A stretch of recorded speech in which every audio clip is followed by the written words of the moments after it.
Yo, what's up guys? Another video on this dude over here. I've heard a few people saying like, "Ooh, this team is actually kind of difficult to rune," but I also did notice they're doing a bunch of stuff wrong. So I'm gonna be talking about faster skins, easy ways to rune this, and that kind of stuff. First of all, typical speeds that you do need is a 160 on the Centaur Knight. Because of that, you have a 364 speed, and therefore you are 200 speed faster than the boss itself, which is written over here. If you want to see any of this, it's the SO with GT, and then you go into the speed bracket tick calculator, whatever it's called. So with that, you also need a Julian on plus 162 to outspeed this one over here. So you have to be a 265, and then you need your Tion and your Cone at whatever speed to kind of fix up with that. And I made my Seek at a 160 speed because the 160 speeds put me one tick earlier, and therefore you have some tick manipulation, blah blah blah, whatever. You know that kind of stuff, or you don't, then you just assume, okay, I need 160 speed. With this, we have the interaction of Seek moving over here, Julie moving, the Centaur Knight moving, then we have the Kona move, Centaur Knight moving again, we have the Tion move, and then Centaur Knight moving again, and we also have the Seek moving right after, and actually even the Julie moves right after that once again as well, because there's a lot of like tick delay in there and that kind of stuff. But people have been asking and people have been noticing, is like, okay, but you can actually put a speed increasing artifact on this unit. There are a few bits to it, because the speed increasing artifact, which you see over here, got a 27, pretty solid one, is only going to work after his second turn, because his first turn is not going to have the speed buff, because the speed buff comes from the passive and the speed buff comes after he takes a turn. So in that sense, going hard for this is both a nice thing because you can lower the speeds down, and we'll talk about how much that is in a second, but it also, you have to keep in mind that your first hit is going to deal a lot less damage. But I've seen a lot of runs from a lot of people. The first hit doesn't really do that much damage. You actually start dealing a lot of damage the moment you fully ignore defense. And you can see the difference over here. If we're looking at a 160 speed, our first hit will be at a 280 speed. That is not that much of a difference on the 163 over here. Whereas the full-on hit with speed buff is going to be that 364 speed. So let's actually make the assumption that I take my highest, which are maybe a little bit higher than yours, but maybe it's lower. I can make a plus 50 speed over here. So that means I can throw in a 50 over here, and then I'm working with a 406 speed. That does mean that I can lower my speed by a good margin. I think it was 131. Yeah, 131 speed. So I can lower my speed by 29 speed if I add in these artifacts over here. However, you have to keep in mind, the highest damage output in PvE dungeons is always from doing X element damage. So damage on fire is by far the best damage output you can have. However, there is still an option where I would say this might be better. And why is this better? Let's say that we make you at a 131 speed. Let's look at how much lower we can make the speed of the Julie while Julie still moves in front. Because Julie might be your issue of like, hey, I cannot deal enough damage on the Julie, and I'll talk about how to deal more damage on the Julie in just a second. I can make the Julie 133 speed and everything is still perfectly in tune. Sure, she's not going to move double after that, but you kind of assume that after the third time of the Centaur Knight, you're killing anyways. So 133 speed because I added in a 50 speed over here with these two artifacts on these kind of matters, which makes the Julie a lot easier to rune. However, would I recommend to go for this? No. I would only recommend to go for this if you can make a way better Argius and a way better Julie in that kind of sense. But in general sense, I would recommend to go for a combination line of damage on fire plus speed up. Those two are the best lines you can go for it on left side. Right side, I would go speed up and then crit damage is whatever increases crit damage kind of style. So in this case, my recommendation would be this. So I have a 27 over here. If we put that 27 over here, we would have to get this number to the 364. So it's just a little bit of back and forth, like how much that is. I think it's something along this line, one less. I can go for this over here in speed. So I have to add 143 extra speed rather than the 160 extra speed I was showcasing before. Also, of course, I need to make the Julie slightly bit faster right now, and that would make the Julie sitting at a 145. So I'm going to be aiming for a 145 Julie in my example over here. I would highly recommend that if you have an artifact like this, which has like 18 over here, the roll of this could be on a grind, could be up to a 9. So if you have an 18 and you can grind in a 9 with that, that is probably the best artifact you can have, especially if it has some crit damage next to that as well. I could, for example, do that on this one over here, which probably would actually give me better results. So if I were to add this one into a speed. Most likely I do have a speed. No, that's with inability, speed up effect. If I would get this to a 9, that would be probably my best result right there. But I'm just going to use the 27 for the sake of this video. So we do know the minimum speeds on both of the units. So I would first recommend to focus on the Julie, because the Julie really needs the hard threshold. Otherwise, you're just not killing the waves and therefore it's just failing to run. So let's look at the Julie and let's get our best Julie possible. First, we got to keep in mind, what makes best Julie possible? Well, best Julie possible is by high additional damage artifacts. But since you're also working with speed and not just attack, it is highly recommended to use swap to actually calculate the best damage output for you in that kind of sense and way. How to do that? We of course go towards the Julie. We do know from this that in my case, I'm looking to a Julie that is a 248. So let's put that in first. 248. We know that we're working with the 6, so therefore we only need 70 crit rate. We're gonna go for speed, attack, crit damage, crit rate, and all of that kind of good stuff.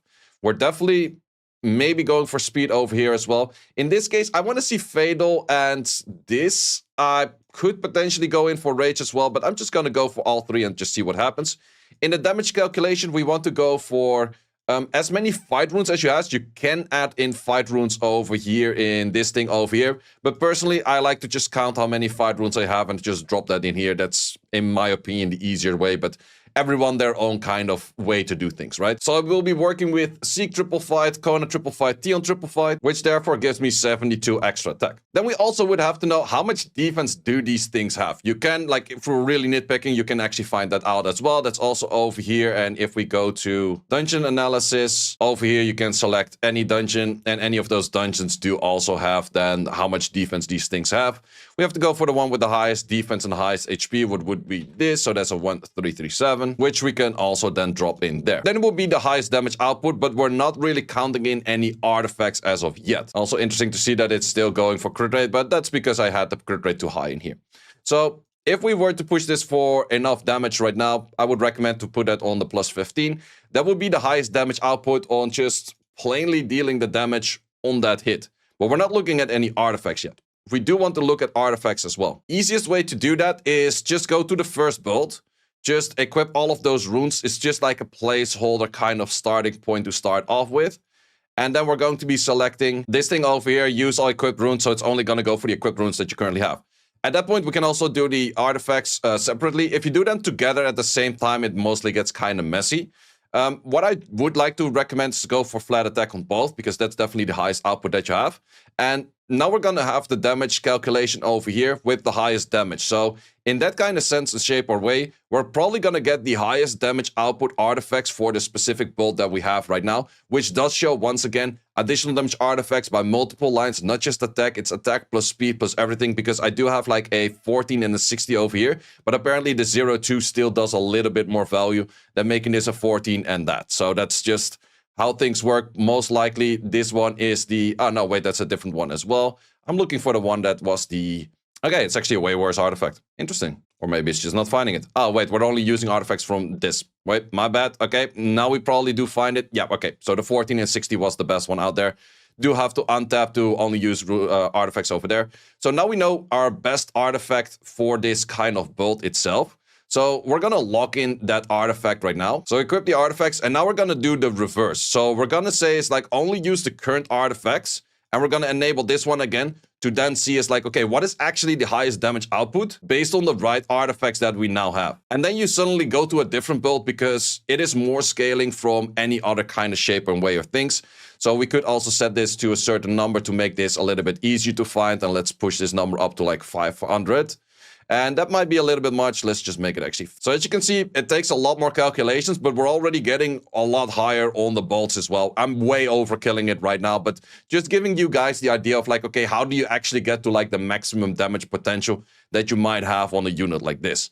So with this all set, this should be the highest build. And with this build, yeah, that definitely does look something like a pretty darn strong build with very high attack. Attack is then high scaling on everything. Crit damage still pretty high.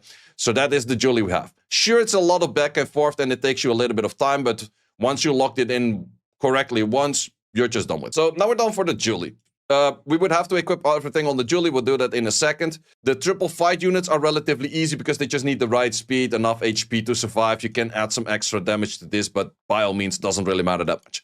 We have to go for the maximum damage for this, but speed scaling skill 1, skill 2 is not speed scaling. Plus he's not in the optimizer yet, so what we can do is take a unit with the exact same base speed. You have to keep in mind that I took a unit that has a crit rate lead, so therefore you have to remove the crit rate lead value in a second. Most likely Swift or Rage will be your best build, and let's just go for attack, crit damage, and attack. The minimum speed that we have on this dude is a 247. So in this case, we do get 30 crit rates from the crit rate lead, but I'm gonna do it like this because of the crit rate awakening that's in here. So maybe I should have went for a better example that actually has like 401 speed, but couldn't really think of anything. You could, once again, you have to keep in mind if you use the current artifacts right now and there's no artifacts equipped, that thing won't work. So let's just disable artifacts for now. Doesn't really matter as much on the artifacts on this one. So in the damage calculation over here, I'm going to be using Centaur because Centaur still also has the scaling over here. So it is a 70 on a 0.3. In this case, of course, it is not. So then to look up what kind of damage kind of thing anything has, we can go for the unit over here on the monster catalog, and we have the multiplier sitting over here as well, which is a 190 over 85. So we do a 190 over 85, and we're just gonna care about the first hit skill kind of style. We still keep in this. We can also add in the speed buff, we can add in the attack buff and all of that kind of good stuff. It won't take into account the speed increasing artifact right now, but that's kind of fine for this calculation. Sure, it's more precise if you were to actually add that, but in this case, I'm just gonna keep it as is. One thing to remember, we are ignoring defense, and then we just want to see the highest damage output over here. I'm not 100% sure if I locked in the Julie runes earlier. Did I lock the Julie runes? Yeah, so you equip them, you lock them, so it's not going to be used on the next unit. And then we just go for whatever we kind of see over there as a high damage build, and then we just start calculating higher from there. I wouldn't really care about the accuracy. There were some early guides saying it's like, yo, you also have to fix the accuracy. Not really a must in my opinion. Just go for it like plain, lots of damage, and just make your way work from there. So then the highest build happened to be a build where is a guard rune in there. Totally fine. I really don't mind. And yeah, it's just happened to be 2 really good guard runes of like full on damage. And then Swift plus an intangible over there. So let's equip those. I actually did forget to put speed in here, and speed might actually give like a higher value. So let's redo that real quick. Yeah, speed on Rage actually does give a lot of higher value. Did expect that. So it is always good to check if you actually have everything set up in here to the right extent. Maybe let's recheck for speed on Swift as well. But I think that Rage one probably does get the higher value. Yep, apparently it is this Rage build. And that makes a little bit more sense. Because that's an increase of 37 crit damage, and we're more speed scaling than attack scaling. So that definitely does help out a lot more for that second, for those hits later on. So now in the case of the Seek and everything, as mentioned, you just want to be fast enough. Like that's just the main thing. So I'm just going to drop whatever speeds I can find on this and make it decently fast, triple fight kind of whatever. And as mentioned, it's best to have the Seek on plus 160 triple fight. Not sure if everyone can really get there these days, but I think people would have decent fight runes by now by all of the events and that kind of good stuff. So in that case, my birds are on a plus 76 and plus 59, and we're just going to keep it somewhere along these lines. Okay, this bird is plus 73. Let's see if the plus 73 probably is already fine to work as well. Yeah, that's still totally fine. Could be a bit lower on speed anyway. So that is how to create this whole build. Let's see if it has. So I was almost about to start this thing, and then I found out one small mistake. This one and this one are on the exact same speed, and therefore you would move in front. So let's fix that by just taking a build of you that's a little bit slower. Or we could have sped up the Julie. I think speeding up the Julie is probably the more sophisticated way, because Julie is hella overkilling already anyways. So a build like this, or anything like that. So with that build, we're lowering the attack a little bit, upping the speed, upping the crit damage, and then we should have good enough stuff. So let's see if this does actually work, because that's always the big question. Does it actually work? Oh, skins, by the way, fastest skin on the Seek is the only skin that the Seek has. Fastest skin on the Julie is going to be the Street Dancer Julie. So those are 2 things that you definitely have to keep in mind. Those 2 skins do make things a lot faster. Now in this case, a lot of people do ask, what if you go for triple S1? And I'll do like a single run with a triple S1 in a second. And that somewhere went wrong. So I guess that this bird was a little bit too slow. We're just gonna up the speed on this. And I guess we just call this a little bit of trial and error, because I couldn't really find that out in the sheet where it exactly went wrong. But it was probably an issue on my side, but I could make it a lot more speed, and it's still not gonna do anything of cutting turns at any given moment. So in this case, we do up the speed for the one that's sitting over here, and I guess we should be fine. So let's see if this works. a little bit of trial and error is never really bad. So let's see if this does work a little bit better right now. And we're also going to do a auto run with just skill 1s in just a second, just to see like how much damage output we're having. And if it's still enough damage to get anywhere, kill anything at any given moment. So let's see over here, skill 1, yep. Boosting, right thing, okay, skill 1, still kills, no branding as well. So that is the main thing you do want to kill if you have no branding. And then we're just looking at the 23-second team. Can be down to 22 seconds, kind of just depends whether he uses like multiple S1. So it's 22 to 23 seconds. On my phone, it would definitely be 22 seconds. The Steam client for me is a little bit slower. So let's actually do a manual run just to showcase like how it would look like if it just starts spamming S1. And more interesting, if it uses S2 at the wrong moment, because that's also an option. Because if you go for an S1 over here, and then you boost, and you go for an S2 over here, that's where you normally get less damage, actually, rather than more damage. So if we go for this over here, this over there, works. If we go for, well, whatever skill over there, I didn't really add any damage to you. That is fine. Skill 1 into boost on you. Skill 1 into boost on you. I think that this should be enough damage. By the sliver of health, not enough damage, but you would clear on this. So, sliver of health, not enough damage, but you can definitely up the damage a little bit more. But those are things to keep in mind that you have that. Let's actually, what I think is a lower damage output, especially if you miss everything, is an S1 into an S2 into an S1. So let's see how that would look like if we were to get that. So we go for this. It would have to be an S2 that misses everything as well, but we're sitting at like 0 accuracy. So I think that should be happening most of the time. But let's just see how much less damage output that would be. So we got S3, yep. We go for whatever skill. So also adding a little bit more damage on your Seek than just like purely no damage at all. What mine is looking at right now would be a little bit better. So I set S1 into a S2, which is lower damage. Please miss everything. Thank you for missing everything. Into then an S1. This is, I think, the lowest damage output, and that's where you see you lack a little bit more damage. And yeah, that's definitely a thing right there. But since there is no slow on this thing, you also don't get like the full-on blast just yet. If you make the two birds faster as well, that's also where you would have more survivability. They can revive, they can go for another boost, that kind of stuff. So still definitely ways to clear it. But this is your highly recommended way of ruining all of these things. You have to keep in mind though with this one, the speed increasing artifact, it is pretty good. But in the end, it is higher value to just go like crit damage as one kind of style with a speed increasing artifact as well, if you can make your jewelry work already. This is mainly to have it made where your runes might be more sophisticated, might be stronger on lower speeds rather than on super high speeds, so therefore your artifacts can actually compensate for any kind of shape or way of that. And that is the main thing that you're aiming for. What works best for your account? So therefore I made this video to give you the idea and give you the guidance of saying like, okay, what do you have to put in to see what's best for your account rather than me just showcasing it's like, hey, I use this, you should use this as well. Because it's a little bit more of a nuance, like what do you have and what can you use best? If you have crazy good skill 1 artifact, definitely do try to get all the way 160 speed. Still go through the same process, but you definitely want to go through the 160 speed. Or maybe you have like a good crit damage S1. I would recommend go crit damage S1, crit damage on, and crit damage first. I would not really recommend to focus that much on crit damage more, crit damage less, or crit damage 2. Those are nice if they're there. Crit damage low and more help a lot more. Crit damage 2 doesn't really help you at all. So those are the kind of things that you do want to focus on to get as much damage as possible. Same for the jewelry as mentioned. It is the best between combination lines of your attack increasing effect, but also speed. Little bit by HP, but it's mainly by attack and speed, because you do have a good bit of speed as well to also add on that multiplier of just adding more damage. I also have seen people go for the 25 attack, but I would recommend not to go for 25 attack, because in general sense, every 6 crit rate is worth 8 attack. So right here we have 30 crit rate, and 30 crit rate we could divide by 6 and then do times 8. So this is worth, like the 30 crit rate over here is worth about 40 attack. So sure, it would be the 40 attack on both, or the 25 attack on both of them, and therefore you might hit the threshold. But if you can already hit the jewelry threshold, this is absolutely way higher of a damage output. And that's all there is to it.